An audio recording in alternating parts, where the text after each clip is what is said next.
জীবনে কোনোদিন হার মেনো না।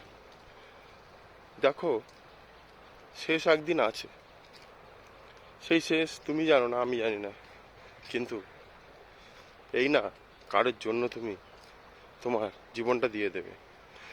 এই সবথেকে বড় ভুল এইটাই। জীবনে কাজ করতে গেলে যেমন ভুল হয়, তেমন জীবন সঙ্গী বাঁচতে গেলেও ভুল হয়। আর সেই ভুল সবারই হয়েছে, বেশিরভাগ। তারপরে যে কথাটা শোনো,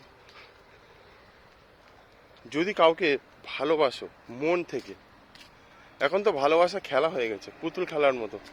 যেরকম আমরা ছোটবেলায় পুতুল খেলা করতাম, বিয়ে দিতাম, ব্যাস ভেঙে যেত, খেলা শেষ, বিয়ে ভেঙে গেল, আবার যে যার পুতুল সাথে বাড়ি নিয়ে চলে যেতাম। এখন সম্পর্কটা ঠিক ওরকমই হয়েছে, তাই তো? না হলে আগে আমার মা বাবা কাকিরা, তারা যাকেই বিয়ে করেছে তাকেই নিয়ে পড়েছিল। হ্যাঁ, এখন সমাজ পাল্টে গেছে, পছন্দ আলাদা।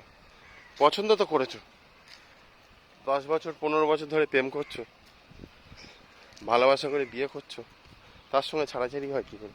আরে যাকে ভালোবেসে হাতটা ধরবে, তাকে শেষ জীবন পর্যন্ত হাতটা ধরে থাকো, তবেই তো ভালোবাসা।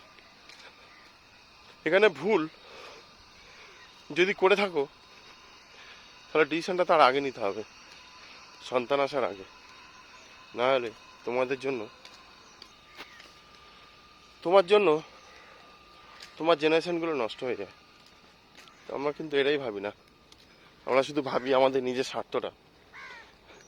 কিন্তু কিছু ভাবা দরকার। ভালোবেসে যদি বিয়ে করো, যদি সন্তানই নাও, মা ডাক শোনার ইচ্ছা হয়, বাবা ডাক শোনার ইচ্ছা হয়, তাহলে তাদের নিয়েই পড়ে থাকো, পিছনে কথা ভুলে যেতে হবে। এবং আর যদি ভালোবেসে হাতটা যাকেই ধরবে তাকেই নিয়ে থাকো। আর যদি মনে করো যে আমাকে জোর করে কেউ দিচ্ছে, সেটা ব্যক্তিগত ব্যাপার, সেখানে আমি নাক গলাতে চাই না। কেননা জোর করে দেওয়া ওটা আলাদা ব্যাপার, আর ভালোবেসে বিয়ে করে তার সঙ্গে থাকা ভালো।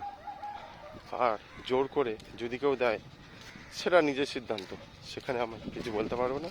কিন্তু চেষ্টা করবে, যদি ভালো হয় তো ভালো, আর না হলে সেটা তোমার ব্যাপার। আর যেটা বলতে চাই, ভালো থেকো, সবাই ভালো থেকো। ভালো লাগলে ভিডিওটি শেয়ার করে দিও।